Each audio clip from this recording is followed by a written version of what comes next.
Hi there, I'm Lindsay. If you've never seen my face before, I have a YouTube channel called Homestead Homemaker where I share all about my family's homesteading journey and motherhood, and I want to welcome you to my little slice of heaven.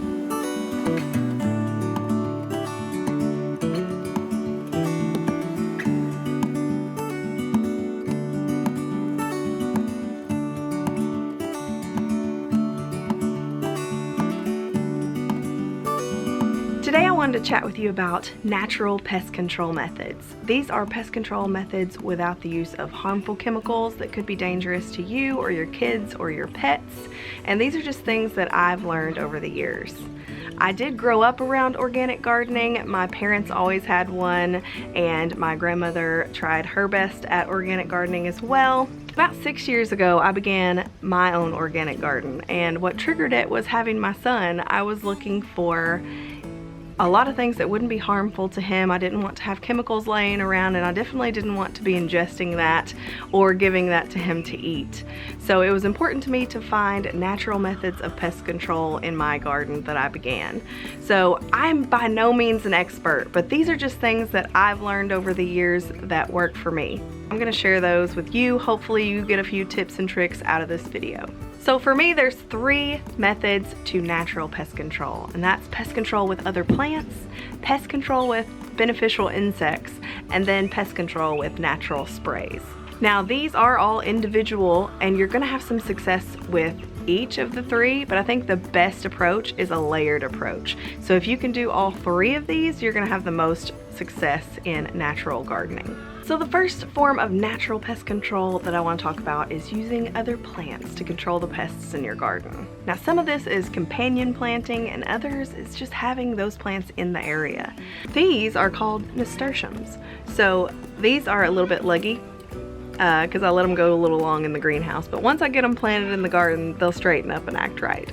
But nasturtiums are great to plant around your cucumbers, your squash, your melons. They are great for repelling squash bugs.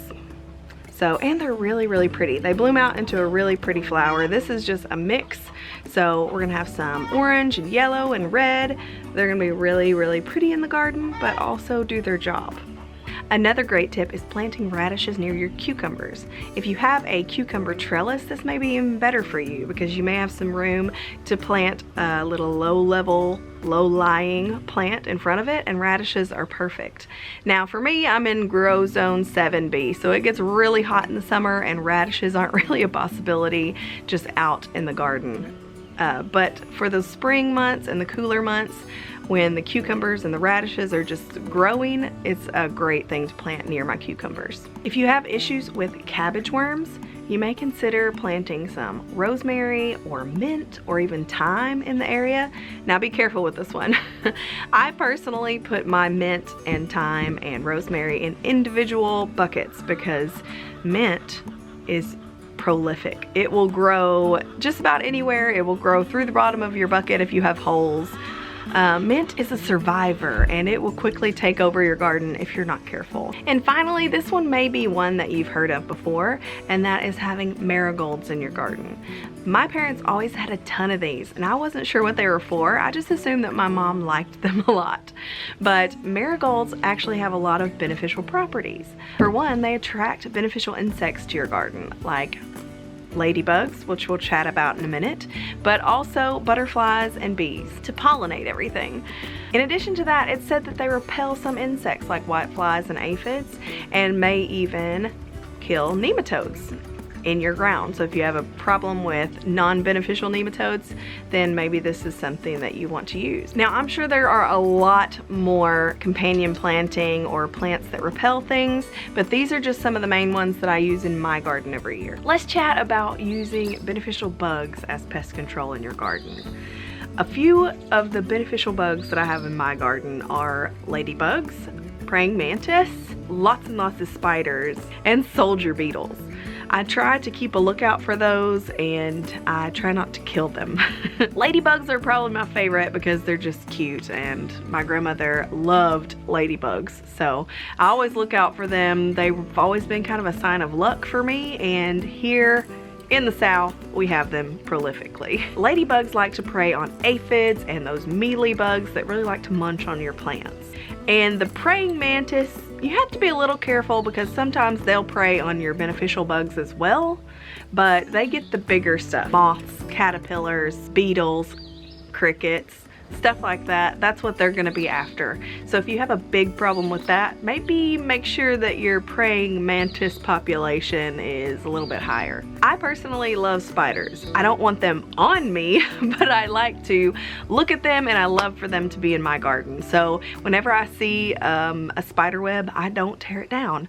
So spiders can prey on just about anything. Aphids, grasshoppers, even the big stuff like moths, flies, mosquitoes. Spiders are great for all those things. The final bug I want to talk about are soldier beetles. So those kind of take care of aphids and caterpillars. So they're good to have around, may look a little funny, but I try not to kill them. So not only do I want to chat about what bugs are beneficial, but also how to keep them around. What do they like? As with all insects, it's nice to have a little bit of a water source laying around. So maybe a bird bath or just a little pool, pond, something like that. They like to have a little bit of water. Now, a lot of these beneficial insects can be attracted by your herb garden. So the dill you're planting in there, the mint you're planting in there, that'll attract your ladybugs, maybe even those mantises. Mantis. When I first started gardening, I was pretty naive and I just thought I'm going to grow vegetables and the flowers are not important.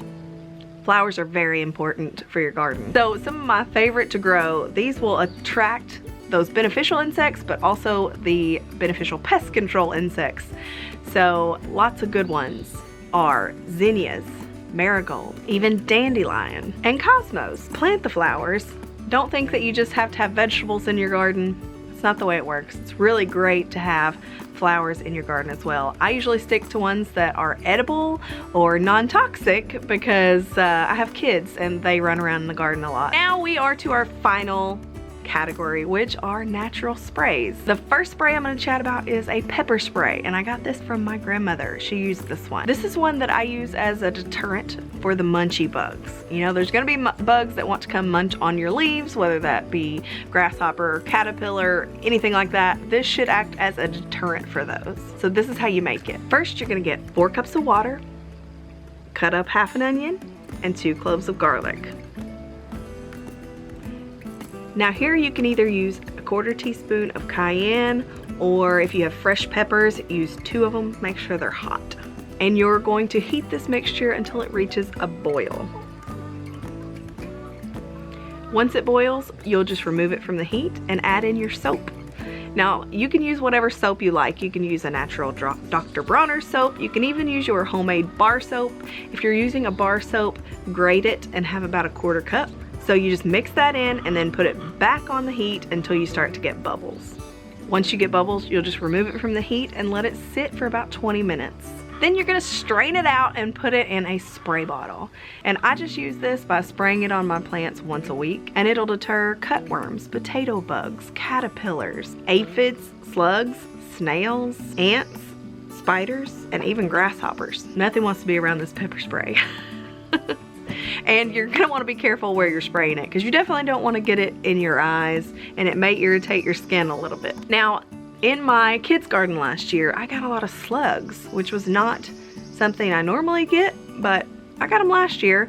So I just made a slug trap, and it's pretty simple. I just use the bottom of a clay pot or a shallow dish, whatever you've got, and fill it with beer and let it sit. I'll put mine down in the dirt a little bit so they can crawl in because they're attracted to the beer, and then they can't crawl out. If you have a real problem with squash bugs and ants, here in Arkansas we do. I use a peppermint spray, which is just peppermint essential oil and water.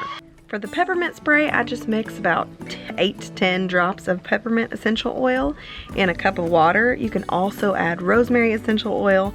It's great for this in addition to the peppermint oil, but remember to add a little bit more water if you add that as well. I put that in a spray bottle, shake it up really well before you use it, spray it on the leaves and even at the base of the plant to repel the squash bugs. This one really helped me out last summer. But if none of that seems to work, then I pull out the big guns and use a neem oil spray. I always mix my own. I don't like buying commercial neem oil sprays because a lot of times they're mixed with other things that I don't find to be natural or organic for my garden. So I like to mix my own. Neem oil is a naturally occurring pesticide from the neem tree seed. So it has a lot of benefits for your garden. Now if you use it too often or too much, you could burn your plants, but it's generally safe for kids, pets, and humans. It's also non-toxic to your beneficial insects as long as you don't spray it directly on them. Now neem oil can have a lot of beneficial properties too, like taking care of funguses, but I like to use it for pest control. I just take 1 ounce of neem oil, 1 teaspoon of soap. You can use whatever soap you like, whether that be Dr. Bronner's, Dawn dish soap, whatever you prefer. But what the soap does is usually it's a bitter taste for your munchers, but also it helps keep the mixture emulsified because oil and water don't mix. So I take this 1 ounce of neem and the soap to 1 gallon of water, and I usually put this in my garden sprayer. Now you're only gonna want to mix as much as you can use in about 8 hours because the mixture will start to break down. So you wanna use it immediately after you mix it up. So sometimes you may need to half this recipe depending on how big your garden is. If you're using it as a preventative, if you haven't seen the pests around, then I would use it once every 2 or 3 weeks. You want to make sure that you don't burn your plants, so you don't want to use it too often, but if you are having a really serious pest problem on some of your plants, then you can use it once a week. Just be careful not to burn your plants. If you feel like you're starting to burn your plants, then try a different pest control method. I suggest using it, you know, at night while the sun's not blaring on your plants, or, you know, in the evening when the sun's going down. That's going to be the best time to apply any of these sprays that I've mentioned. DE, or diatomaceous earth, is another pest control method that a lot of gardeners use, and you can use this with any bug that has an exoskeleton. Essentially what it does is dehydrates them and kills them. So it'll come in a powder. I usually get a food grade version either at the health food store or on Amazon, and you can just sprinkle it around the base of your plant. You will have to reapply after it rains, so you just have to keep that in mind. So I just shared with you 3 main pillars of natural pest control, which are plants, insects, and natural treatments. You should also take into consideration the environment your garden's in.